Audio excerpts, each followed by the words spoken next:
Do you like worker placement space?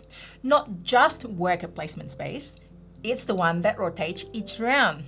So we are competing to be the new emperor in Rome in Age of Rome. And hello everyone, it's Stella and that's Tarrant from Meeple University, and welcome to our 7-point review of Age of Rome, where we are going to review 7 aspects of the game, which are: we'll take you through how this works thematically, how the game looks, the mechanics, the personal versus interactional vibe of the game, whom we think the game is for, what we think feels similar, and what we enjoy the most and least about the game. But before we get into it, if you enjoyed this review, maybe after watching it, please hit the like button, we really appreciate it, and subscribe for more videos like this, how to play and more, and let us know in the comments what's your favorite worker placement game.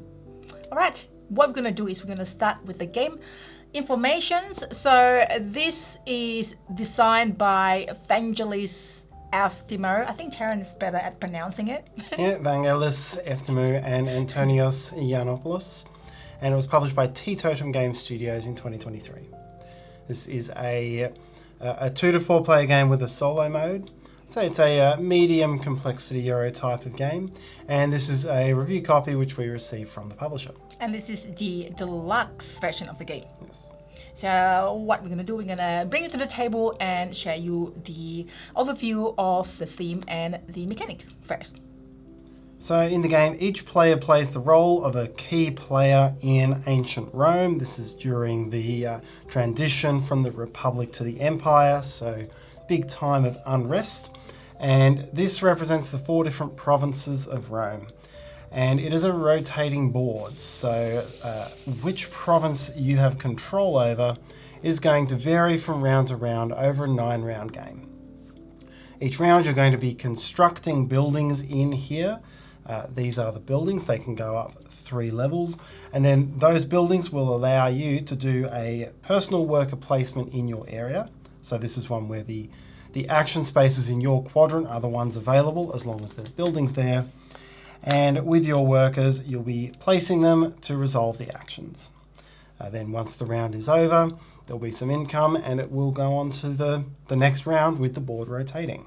You'll do that 9 times. You'll score some points through the game, you'll score some points at the end of the game, and whoever gets the most points will be the winner. All right, let's start with the thematic review. So the theme here, it's actually quite familiar now. There's a lot of games that are of this type. Mm-hmm. This is scheming leaders all scheming against each other during the second triumvirate period of ancient Rome. And I say it's quite familiar. We've recently seen on Kickstarter a game called Triumph. We looked at a prototype a couple of years ago called 44 BCE. And this one as well, they all fit that period of Rome because they're all very directly interactive games. Now, that period of Rome it had a lot of turnover in who was ruling Rome at the time, and it's very much associated with leaders having sort of a common influence over the people, but really scheming against each other. And you see a lot of direct interaction in those games I mentioned, and this one here as well. And I don't know, it's kind of this theme that is very easily themed because it's easy to make the mechanic out of the theme, and we're talking about the theme similarity, not the mechanics feels of the other games. So those games, Triumph and 44 BCE, indeed feels a bit like this. Yeah, they all have that clear interaction. So it's definitely a well suited theme. It's not an innovative theme, but it is well suited because so many games that have this sort of interactive feel are set in this period of Rome. Indeed. So next is our artwork review. So I feel like the artwork, as you can see on the board, is nice and bright. Components are great. The tiles are thick. I mean, look at this, like thick wooden components. I do like the transparent building. Look, there's double layer board, there's a transparent building. When you build it, you do put it on top of it. So this actually completes the building more. Look, this things like transparent over each other. Now we have the deluxe Emperor version of the game with metal coins over here. Whee! So this looks like really cool. And then the other part is the card sleeve, which is the just clear sleeve with for all the cards, which we don't use because it will kind of like dial down a little bit in the camera. And the player 8 for each player, and also this insert for each player, which is really cool. But the rest looks the same. I mean, even if you don't have the deluxe edition, it's already looking really great. I mean, you still get the acrylic tile.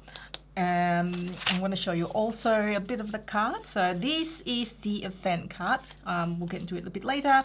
And the artwork here is pretty cool and suited the theme. What do you think, Tarrant? I do like the art on the cards. The cards do it for me. Less keen on a lot of the other components. I think if you look down at the board, the way this is so colourful and then the way the background is so white, it doesn't do it for me. Oh, really? I thought this was like really cool with the marble. Sorry, keep going, but that's your And then, yeah, and generally speaking, I'm not so much into acrylic pieces. I find they blend in with the board a bit.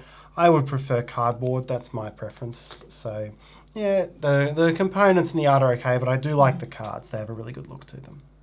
Still in the artwork part, I think the icon is clear enough. I mean, it's pretty small, but you can see the icon relates to the building and the cost here. And so the icon is not that plentiful, but it's enough. So yeah, very clear. Very clear graphic design and iconography. Yep. So next is the review for the mechanics. So we start with the core mechanics, which is, I believe, there are 4 core mechanics here. Yeah, there's really 4 things that overlap to form this game. And the biggest one is the shared engine building and the rotating board. Let's get to the elephant in the room, shall we? The rotating boards. So whee! Sorry, yes. Yes. So how does this work? So every round you will have one of the 4 provinces in front of you, and almost everything you do is going to be in that province. Before the start of each round, a event card is going to be drawn, and it does something a little bit random, but it tells you, you can see here, it tells you which direction turn order is going to go, and it tells you where the board is going to rotate at the end of the round. I'll share you on a few of those here on the board, like so. So the first thing you'll do each turn is you'll be constructing buildings in your side. So you'll be paying resources, you'll be gaining points for doing this. So it incentivizes building up your province. But then whatever you end up with is what you've got for your worker placement actions. So you'll place your workers onto those buildings, you'll take that action. And then at the end of the round, the board is going to rotate away and the fruits of your labour will be enjoyed by somebody else and you'll get whatever they've built. And so that is the big hook of this game. That's the big thing where really it does it differently to any other game. It's musical chair. No, not really. It is a bit like musical chair. Yes. So what do you think, Tarrant? It has about the level of tactics of musical chairs. No, just on that bit, not the other bits. Look, it really didn't work for me. Okay. It had the idea was right. And I do like that idea of, you get a benefit, you get an incentive to build, and you get first use of those buildings, which is great. But where this really struggled for me is you had no control over what province was going to come to you. You could plan for what province was about to come to you in the next round because you could always see it one turn ahead, but you didn't know what was coming. Yes, I actually agree on that part, unless we play with the clockwork mechanic. So it's more strategic, I feel, for more serious gamers, strategic gamers. So instead of, we show the event cards before, instead of following that, we move this 1 clock or 90 degrees to clockwise. So it's called clockwork. Right. Yeah, so that's actually is better than the standard mechanic for me as well, because which one is it going to come to me? I kind of need to plan ahead slightly, and that works better. For me, it helps a little bit because, yeah, you get a little bit longer to see ahead at what's coming, but you still have no control over it. If you're going into a certain area, whether the other player builds it or not, you have no control over That's that. true. And I guess, yeah, with the clockwork mode, that becomes quite strategic because if you see someone is doing something, then everyone chooses not to build the buildings that help with that. Yeah. In the random event version, you really don't know. And someone may get the perfect buildings all the time, some may not. And it just kind of failed for me. The random event's also pretty random, so it could it's probably meant well. It's meant for somebody who needs to catch up with the game, but it's kind of random in a way. But if I am to play it again, which I will, I don't mind this mechanic as long as we have the clockwork variant, and we preferably not play 3 players. I mean, 4 players is probably better. 3 players with the clockwork mechanic is probably okay, because can you imagine if there are 3 players, right? I mean, not you. You know this, audience. For 3 players, if it's random, it could be like, if you look at the board here, like it might rotate here one round, and then it will rotate back. And what happens if it's rotate back? That player that sits in that corner then would be like, oh, keep having to build 2 areas. I mean, at least they have control. But then again, you don't know the control. With the clockwork variant, it's a little bit better, but I think it best utilized, or it feels the best at 4 players or 2 players, because then you sit in, like, you control each corner, and then when it rotates with the clockwork variant. So that's the core thing. The second mechanic here, it is a personal worker placement type of puzzle. So you know these sorts of games, it's essentially an action point allocation on the action spaces you have in front of you. You're going to be building up these buildings from level 1 to level 3. It doesn't make them more powerful, but it means you can activate that building more times per turn. So if you really want to go in on military, for example, if you've got 3 military buildings, you'll be able to take the action 3 times. From there, it's kind of a 5 action euro. So the sorts of things you've got out there, as I go down to the board, there's the battlegrounds out here. You'll be Area placing control. legions to pure area control. There is the Senate votes in the middle. You'll be placing these tokens onto a stack, which can get as high as 5 before others start coming out. And doing that, you can get, a lot of it is about end game points. You want your tokens in there at the end. The religion action is just a pure Euro building. So here are some pieces of what will become your pantheon. You'll build them over here on your player board. There are some points for racing for the gold ones, and essentially the more you build, the more you score. The trade card gives you these sorts of cards, which you can either collect for point scoring sets or play them for their abilities. And then there is an action which also gives you more money. So pretty typical sort of 5 action euro.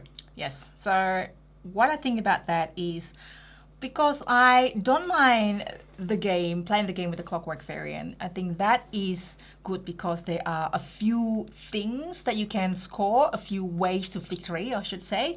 And the way I like it, the way I play it, and then how I can enjoy it is that trying to pivot your strategy as the game goes is to see what the neighbors are building, and then you kind of probably like, maybe you want to copy it and you want to build the same building, and then you know that is going to come to you. So that's actually make it like, maybe it sounds like a little bit, but I feel like it's more strategic.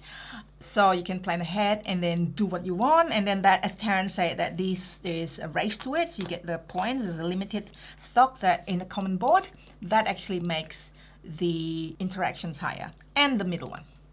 For me, I can see what they were trying to do with a number of these actions. One thing that's very clear about 2 of them in particular, which is the military and the Senate voting stack, is most of the points they score at the end of the game And most of the benefit is really heavily slanted to being the last one to take an action in that area. So I think of it as being like a Kieran or a short track speed skating in many ways. A lot of what, particularly with the Senate voting stack, there's not a lot of ways to score points from these during the game. You can get a few points, but most of the points are going to be based on where you are towards the end. Yes, at the end So of the game. only the last 5 people to take that action are actually going to score end of game points. Should probably like tell you exactly how it works. So where is the other one here? So every time you put, you will put at the top. So it just keep piling up. But then when somebody put the 5th, was it, how many is that? Somebody 5, puts the sorry, 6th. The 6, sorry, 1, 2, the 6th, and then the bottom one comes off back to the player. Yes. So that, I don't inherently have a problem with that, but it did mean that those actions, they felt weak early through the game. And it comes back to that lack of control. The rotation of the board also dictates turn order, because the card, again, ignoring the clockwork variant, the card will tell you what the turn order is, and the same province, whichever province has this little token, whoever's got that province is going to be first player each time. So whether you're in the best position to take advantage of these in the final round is random. And so that part fell flat to me as well. I spoke about the military part. That has it's a majority scoring, but if there's a tie, the tied players get nothing. So it gives this opportunity for other players to jump in and kick the leading players' points out by moving their guys around and forcing them to tie. I think that's really interactive, and I like that thrown in there like that. The third core mechanism that this game has, and this kind of sets it apart as well, is the scheme mechanism. So this is a very direct attacking mechanism. How this will work, as your action, you can put one of your scheme tokens down into your province, and then once that's rotated to someone else, at the start of the round, you can essentially scheme them, you can attack them. And how that works, on your boards, you've got these markers. These are blocking markers. They block out your upgrades. And you've also got these attacks. So if I'm scheming yellow, I would give yellow one of these tokens that unlocks one of my benefits and potentially blocks up one of theirs. And I get to attack them in one of these areas. And all players have a unique one, but then in particular, this is how you can like try to break down other players' pantheons so that it's not just a pure, old Euro, put something on a board, it's there forever type of thing. You can try to break people's things down there. So that is very different. It forces direct attacking, which is certainly not to a lot of people's taste when it comes to Euros. I felt it worked pretty well this game, and it's one of the key things that ties in with that Roman Well, that's actually unrest true. theme. Yeah, it's like backstabbing each other and things like that in the theme. It's, well, we might have probably liked this game for a different reason. I'm not sure about that, but take that. I mean, like, I've already built this. I don't want anyone to take this away from me. I'm holding on to it for my dear life, for you not to take it. And for you to be mean. No, I'm kidding. It's all right. Like, it is, I can understand why it's there, but I prefer there's none. That makes sense? Yeah. And here again, those where you put it down and where it ends up, and therefore whom you attack, depends on the draw of the events. Yep. Unless clockwork variant. Yep. You're gonna hear me saying that like so many times.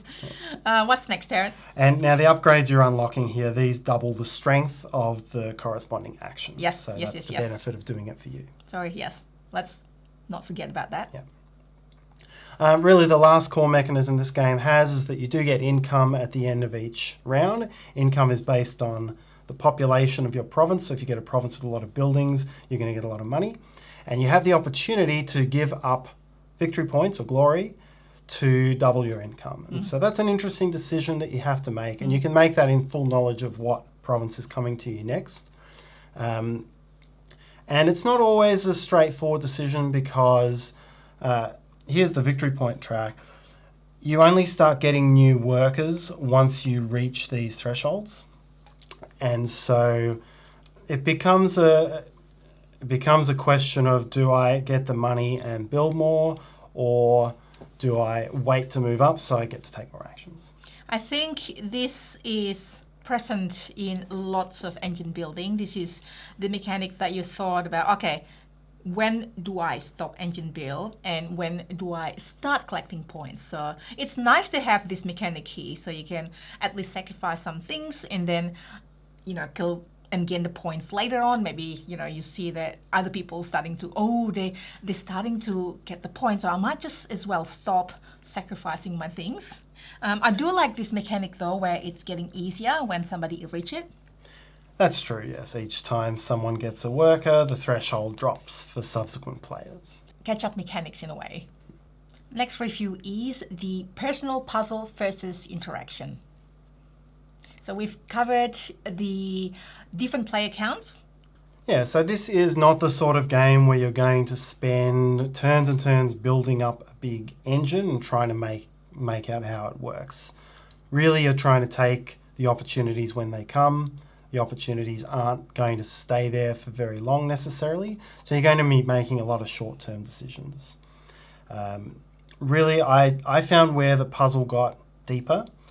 You do have personal objective cards that you're dealt, so you are trying to lean towards things that are going to score you on these, although you don't necessarily need them to win.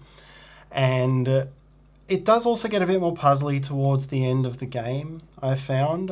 Once you're into the last 2 rounds, you've got the second last event cards, so you can really plan ahead for those last critical things in that last round where sequence is so important. There are a few things that you can plan for there. So yeah, it's got little bits of personal puzzle, but it's not going to satisfy the really meaty engine build lover. Mm-hmm. Meanwhile, with interaction, we've spoken a lot about it. There's a lot of direct interaction, and there's a lot of really take that, way more than you normally get in a Euro. Yeah, I can agree with that. The interaction also comes with the rotating boards again. You're going to have to see what other people are placing, what buildings they're placing, and what you're going to do, whether you need to pivot your action to a different one. Now, next one is who we think this game is for. Well, certainly it's not for Care Bears. There's so much of what you're doing is take that. It's definitely not going to be for players who hate that sort of thing. Mm-hmm. And it's not going to be for your heavy Euro gamers as well, not generally speaking. This is the difficulty point once you're used to the icons. I think it's sort of a Gateway Plus difficulty. And for anyone who's coming in who likes a lot of take that, that's who this game is for. Yeah, I think so too. The core Euro gamers would probably, as you say, would not probably want to take that element. But other than that, it's fine. Probably about mid-level gamer-ish. It's still light. I would imagine that it's light because it's the rotating board. Next is what other games that feel similar. I don't know if this is a good thing or a bad thing. I think this is a good thing that there's not a lot of other games similar to Age of Rome. I can think of Tiletum, and it's only in the action selection part of it, where in Tiletum each actions per round is determined by a common dice pool roll, and different rounds may have different actions valuable because of that dice pool. And it's okay for me for rolling for strategic Euro game with dice roll because it's a common dice pool. So different rounds may have different actions available and different strength of the actions as well, which is this one, and this is caused by the rotating board. So in a way, it's kind of like similar. Yeah, I really can't think of another game that the core mechanism of this reminds me about. I mean, the Euro actions, they remind me of almost everything. They're typical sorts of things, but I don't think I've ever come across a game which is so sensitive to final round sequence of actions and turn orders such that so much of the points come from that. It really does stand by itself. But hey, if you do know any games quite like this one, maybe with a bit of a variation, please write in the comments below and let us know. Now, we need to share you the things we enjoy the most and the least, and what we think at the end. So I think the rotating board in the middle is really cool, is really innovative, and the rotating worker placement is awesome. There's a forced incentive to build the building, and you don't know where the building's going to end up. Now, what I like the most, obviously, as I mentioned, the rotating board with the clockwork, here I am again saying it, clockwork mechanics. The interactions in the middle is fine, and the catch-up mechanics of, if somebody has reached something, and then it'll be easier for the next person. You're really looking at the right time to do certain actions, knowing that you're going to get this building, so that means this turn or this round I'm going to do something else, for example, because of that board turn. Now that's what I like the most. What I like the least is when it's random. The events which I have mentioned earlier, unless if you want to play with kind of like, I don't know, almost Gateway or Gateway Plus gamers, and the take that. It's kind of like, I can take it or leave it, but you know what, it's okay. I'll still play it though, because of that unique worker placement mechanic. How about you, Tarrant? For me, what I dislike the most, and I think it's probably come through pretty clearly through this review, is the complete lack of control that you have over the things that are important. So much of the scoring here is really Kieran in nature, and when I say that, I'm referring to the cycling race where they just go around behind a motorbike for 6 laps and then the motorbike peels off and the last 2 laps is what matters. That's what it feels like, because so much of the scoring is based on those last couple of rounds, but the critical preparations that you need to make the most of that just are out of your control, because you're going to get stuck with someone else's province. I know that's the hook of the game. It doesn't work for me. What I did like, what I liked the most was probably the trade cards. There were some interesting things that you could do with these. There were some good sorts of combinations that you could play. They let you get workers back or get resources at key times, and you could save them and cash them in for points in sets. And it reminded me of some of that early Lords of Waterdeep type of thing where you needed to get your workers in the right places at the right times. So that to me was the most interesting part of playing. And that's a wrap up. Our 7-point review of Age of Rome. Thank you so much for watching. Give it a like if you enjoyed, and hopefully you have a great day. Thanks so much. Bye.